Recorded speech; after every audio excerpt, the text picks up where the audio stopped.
Ah, um brinde! Um brinde à DC, que está vivendo uma época de ouro. A maior crise da história da DC está acontecendo nesse momento. Um brinde ao novo reboot que virá e às muitas outras crises que virão. Porque esse é um momento ímpar na história da DC, a maior crise da DC dos últimos 10, 15 anos. É a DC. E ela chegou. Ah, DC.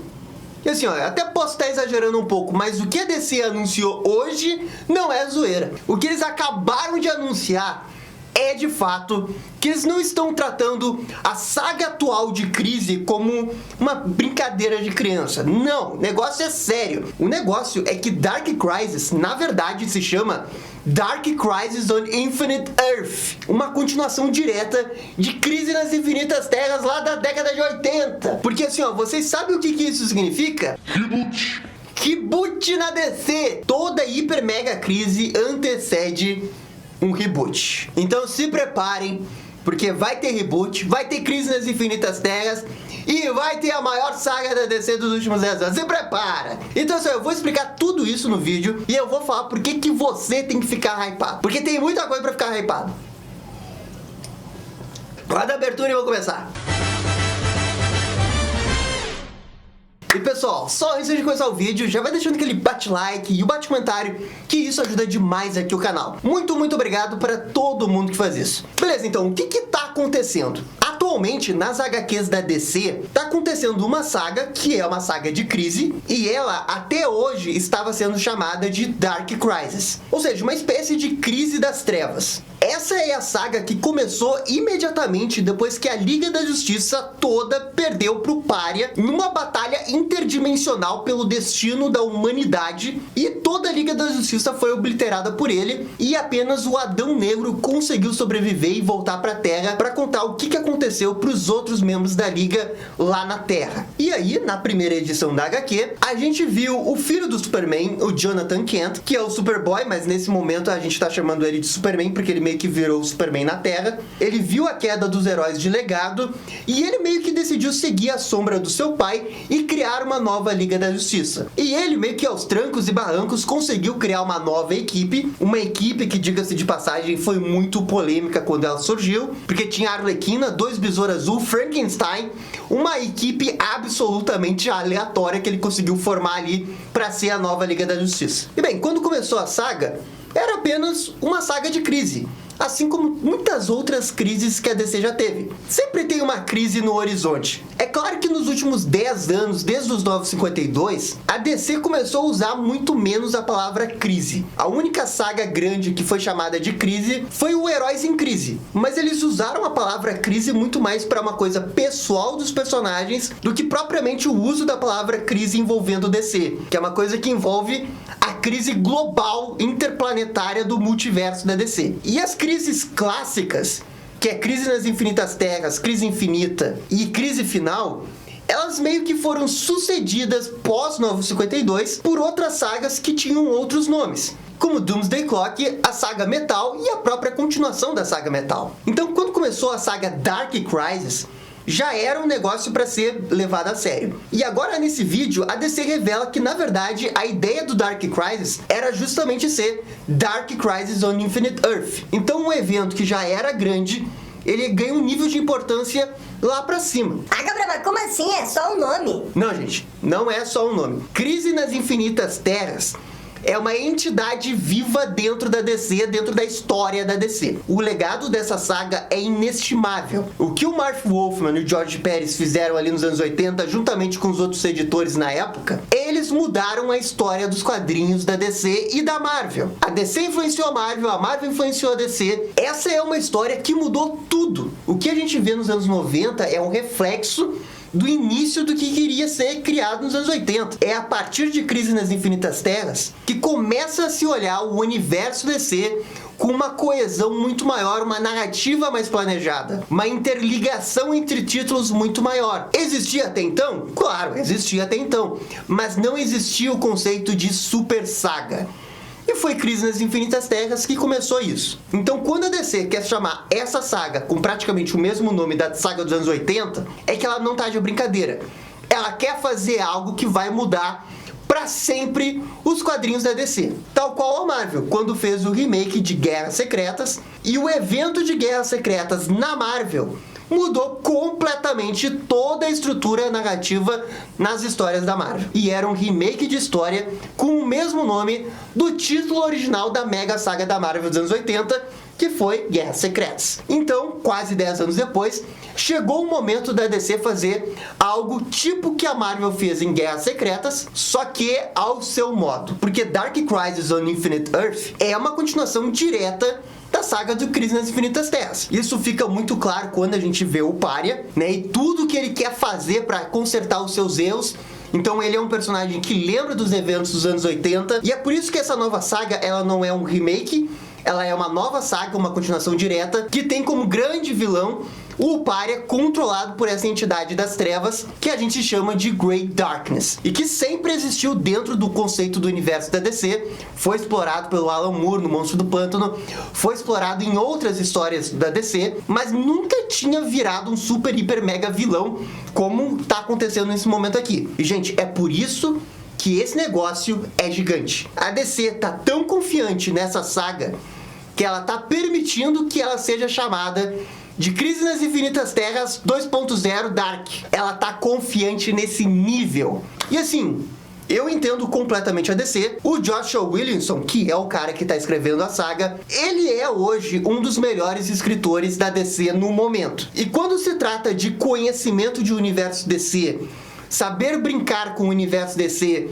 e criar amarras envolvendo linhas do tempo e universos, ele é a única pessoa que poderia fazer isso nesse momento. Eu acho que a DC tem um outro escritor melhor que o Joshua Williamson.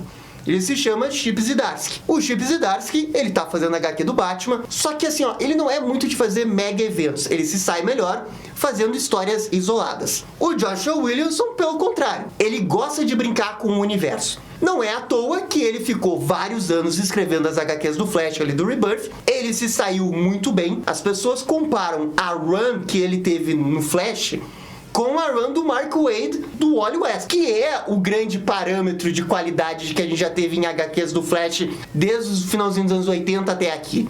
É a grande HQ do Flash. E o Joshua Williamson faz uma run que se equipara ou talvez até supera o Mark Waid. Isso é, para algumas pessoas. Para mim, o Mark Waid ainda é o deus envolvendo o Flash. Mas o que o Joshua Williamson fez ali foi de classe, foi de elegância, foi de matou no peito, mostrou o que ele veio fazer e fez uma grande história do Flash. E a partir de então, a DC começa a dar mais controle pro Joshua Williamson e dão pra ele a HQ da Liga da Justiça Encarnada. Ele se sai bem. E na HQ da Liga da Justiça Encarnada, ele cria toda a ambientação, todo o prólogo pra levar pro mega evento que ele queria fazer, o Dark Crisis. Então assim, ó, ele teve a faca e o queijo na mão e ele soube preparar terreno pra chegar nesse momento. E o que acontece?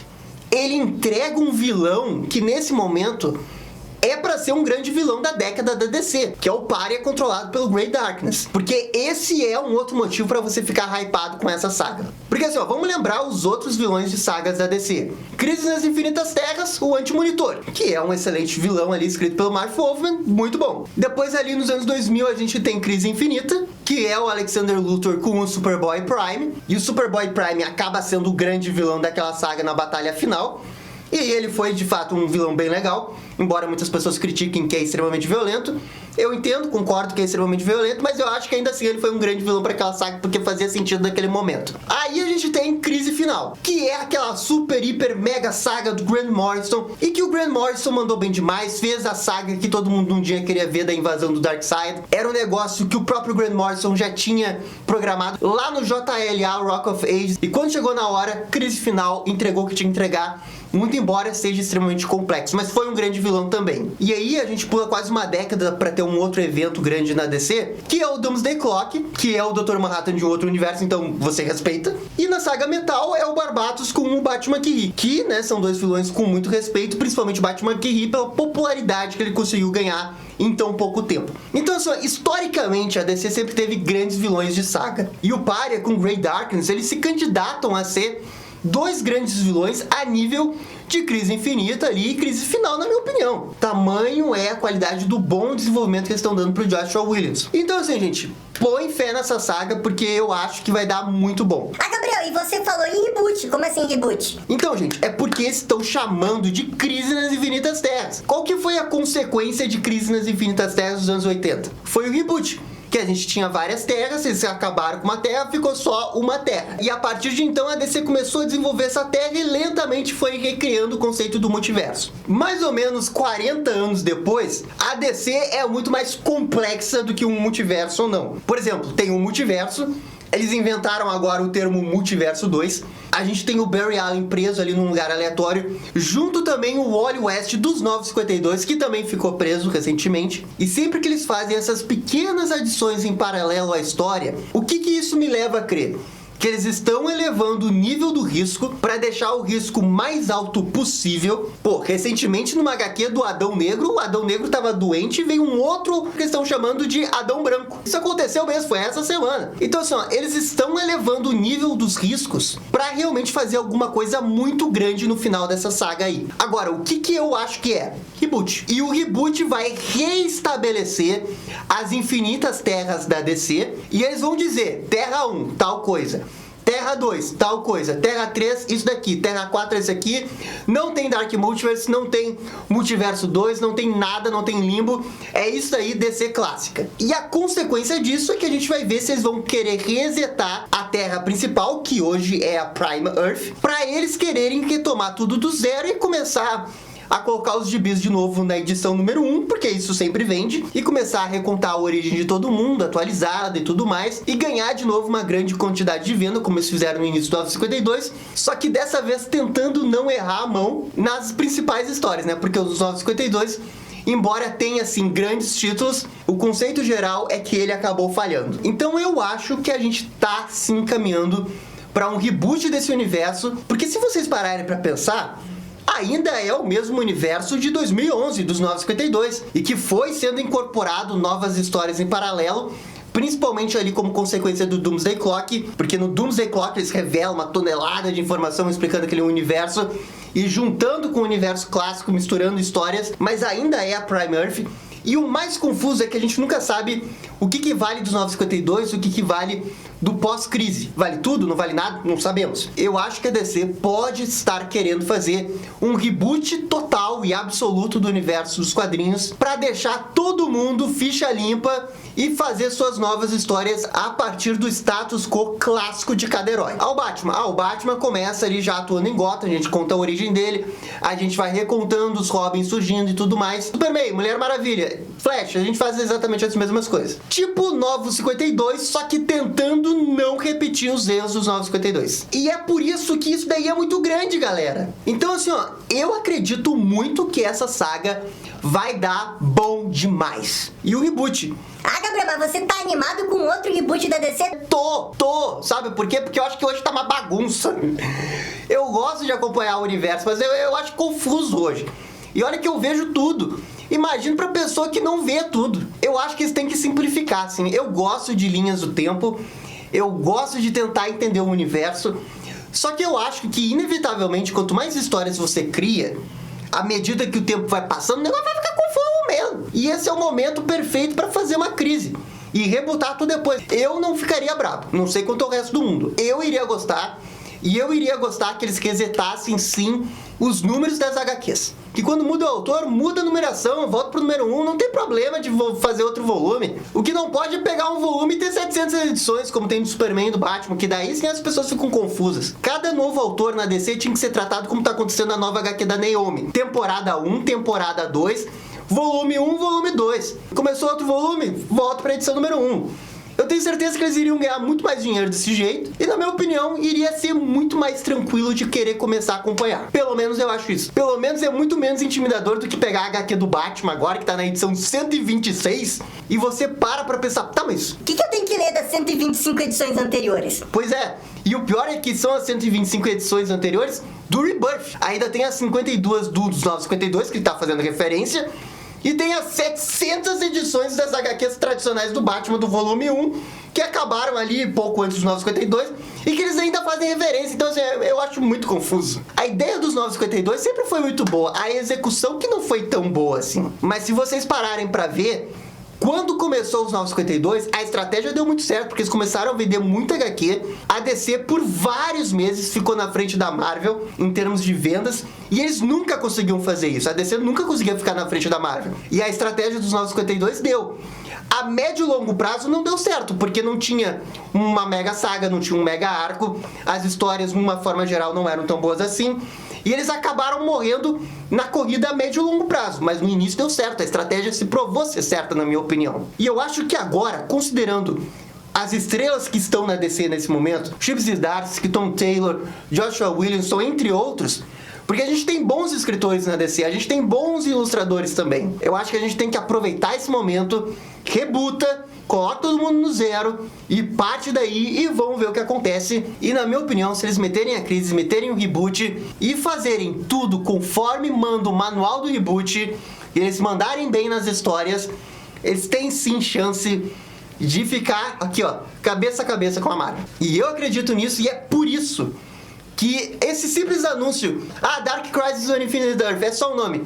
É só um nome, mas eu acredito que eles não iriam colocar esse nome só por acaso. Eles têm confiança na história, eles têm confiança no que eles vão fazer agora e que eles vão fazer depois.